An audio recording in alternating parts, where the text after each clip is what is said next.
नमस्कार। कल हमने बात की थी कि मार्केट कहाँ जाएगी, और कल का आपको पहले वीडियो देख लें कि कल का वीडियो देखिए। कल मैंने ऊपर जा रहा है, ऊपर देखें, ऊपर कहाँ पर है जो अभी तक नहीं तोड़ा है इसने। हालांकि अगर आप देखेंगे तो एक डब्लू सा पैटर्न बनता हुआ आपको दिखेगा, ये तो यहाँ से ऊपर भागता है। लेकिन सबसे बड़ी बात है कि यहाँ से अगर ऊपर भागता है, ये जो हमारा 25,948 है, 25,948 से जब ऊपर भागेगा तो कहाँ पे इसे सपोर्ट, मतलब पहला रेजिस्टेंस मिलेगा, कहाँ पे इसे एक रुकावट मिलेगी। तो रुकावट जो है ये बहुत पास में ही है, और ये 26,000 है। 26,000 का जो रेंज होता है वो ऐसे भी होता है। तो आप एक तरह से देख लें कि 26,000 से लेकर के 26,104 तक जो हाई है, वहाँ तक का जो है। अब हम आज की बात करते हैं कि आज मार्केट कहाँ और कैसे जा सकती है। पहले तो देखिए, मार्केट अभी भी 26,104 को क्रॉस नहीं की है। आप देख पा रहे हैं 26,104 को क्रॉस नहीं की है। तो ये 26,000 के क्रॉस के बाद ही हम देख पाएंगे कि कहाँ तक जाती है, किधर जाती है। ठीक है, तो हम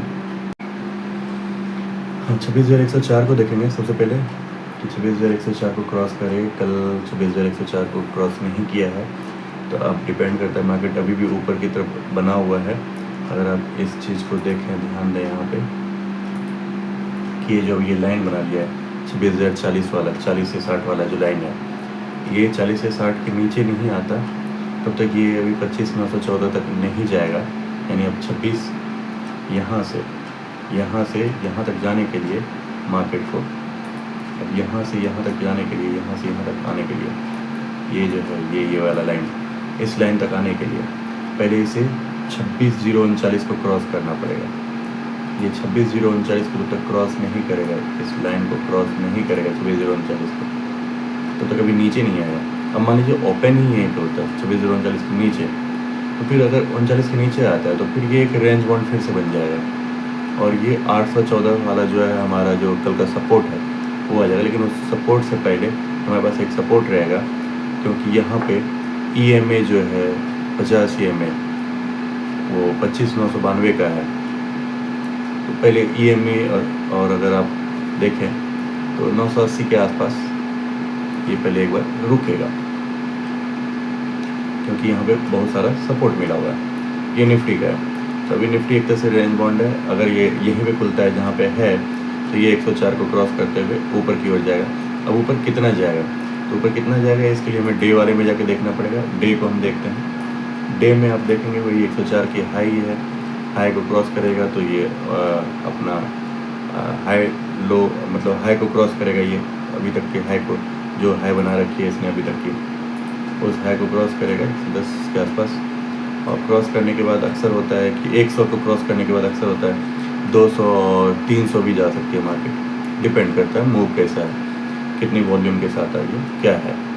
तो ये तो निफ्टी है। लेकिन आज सेंसेक्स की एक्सपायरी भी है, तो अभी निफ्टी को ऐसे सिंपल में एक तरह से ऊपर ही ऊपर जा रहा है।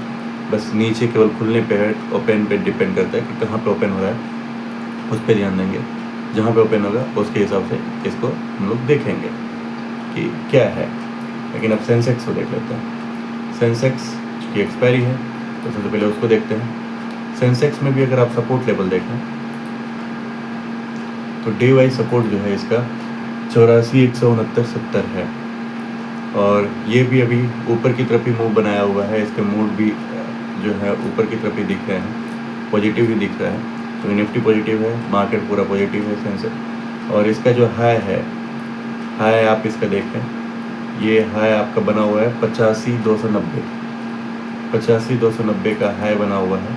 तो 85,290 को जब ये क्रॉस करेगा तो ये भी अपना हाई के हाई पे जाएगा। लेकिन सबसे बड़ी बात है कि ओपन कहाँ पर होती है। अगर ओपन इसी के बीच में हो रही है, यानी 84,997 या आसपास, ये 84,830 के आसपास ओपन होती है, तो 830 के आसपास ओपन होगी, तो एक बार पहले थोड़ा सा ये हो सकता है कि 657 के आसपास आ जाए, फिर ये ऊपर की ओर जाए और यहाँ के बीच में रेंज में रह जाए, 50-170 के आसपास रह जाए, रेंज बॉन्ड हो जाए। और लेकिन फिर भी एक बड़ी मूव तो दिखती है, अगर क्योंकि आप एक दिन की देख रहे हैं तो आपको थोड़ा सा छोटा दिखता है, लेकिन आप अगर बड़े के हिसाब से देखेंगे तो अच्छा खासा मूव इसमें भी दिखेगा आपको, अच्छा खासा मूव दिखेगा आपको। तो अब 15 मिनट के हिसाब से हम लोग बात करते हैं सेंसेक्स में। तो सेंसेक्स में देखें, ये जो आपकी जो हाई मैंने बताया था 85,290 के आसपास जो दिख रहा है, और ये 85,036 के आसपास मार्केट अभी चल रहा है। अभी जो कल की क्लोजिंग है वो 85,036 के आसपास का है।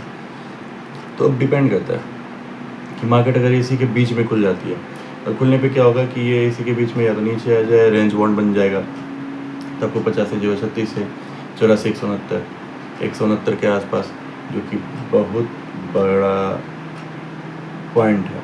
लेकिन यही है कि ये आप देखें एक एक दिन में ये मूव किया है इतना बड़ा पॉइंट, यानी कल का जो मूव है वो ये खोएगा, लेकिन खोने के चांस कम लग रहे हैं, क्योंकि इसे सपोर्ट सबसे पहले तो यहीं पे मिलेगा, इसे 84,867 के आसपास।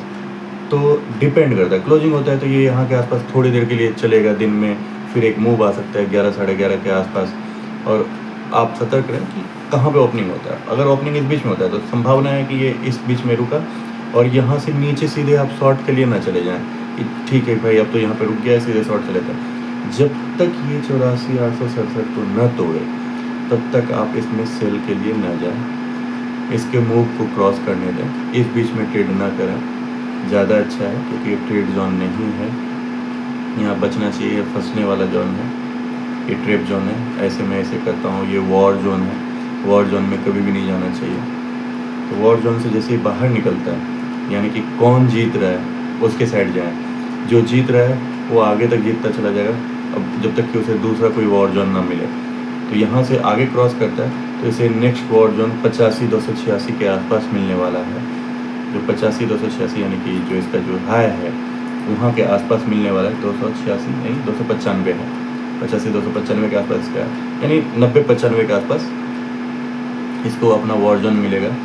तो आप समझ लें कि क्योंकि बेसिकली जीरो वाला जो होता है ना, जैसे 85,200, 85,300, ये वाला भी जो है ये भी थोड़ा थोड़ा कहीं सपोर्ट लेता है, तो 300, 330 इस सब के आप देखें यहाँ पे सपोर्ट बनेगा। तो फिर भी आप देखें इसके पास 300 पॉइंट का एक मूव तो है ऑलरेडी, लेकिन सेंसेक्स के लिए 300 पॉइंट कोई बड़ी बात नहीं है, निफ्टी नहीं है, ये सेंसेक्स है, तो 300-600 पॉइंट आराम से रहता है। तो डिपेंड करता है ये खुलती कहाँ पे है, यहाँ पे अगर खुलती है 85,036 ये 300 तक जा सकती है। आप इस बीच में रेंज कर सकते हैं, थोड़ा सा 100 पॉइंट 200 पॉइंट 300 पॉइंट के लिए खेल सकते हैं। जब अगर ये यहाँ आ जाए 84,880 के आसपास आए तो आप यहाँ पे एक बार बाय के लिए सोच सकते हैं। बाय के लिए इसलिए क्योंकि ये यहाँ से फिर तेज़ी से ये भागते हुए जा सकती है, एक्सपायरी है, तो अगर डिपेंड करता है 11 साढ़े 11 बजे तो आप 0 to 0 भी खेल सकते हैं, लेकिन नीचे के लिए तभी खेलें जब तक ये टूटे ना। जब ये तोड़ने लगे तो नीचे के लिए खेलें, और 0 to 0 में आप अच्छा खासा पैसा बना सकते हैं, क्योंकि वहाँ भी आपको एक अच्छा खासा रेंज, पहला सपोर्ट आपको मिलेगा 84,647 पे, अगर टूटता है तो 867 वाला 200 पॉइंट का, और फिर नीचे जो कल का जो ब्रेक है, क्योंकि ये टूटेगा तो बहुत तेज़ टूटेगा और आपको अच्छा पॉइंट मिल सकता है और आप इसमें अच्छी खासी कमाई कर सकते हैं। तो ये है हमारा सेंसेक्स और निफ्टी का आज का डेटा। अब देखते हैं हमारा क्या रहा, और कल हम इस पर बात करेंगे आगे। धन्यवाद।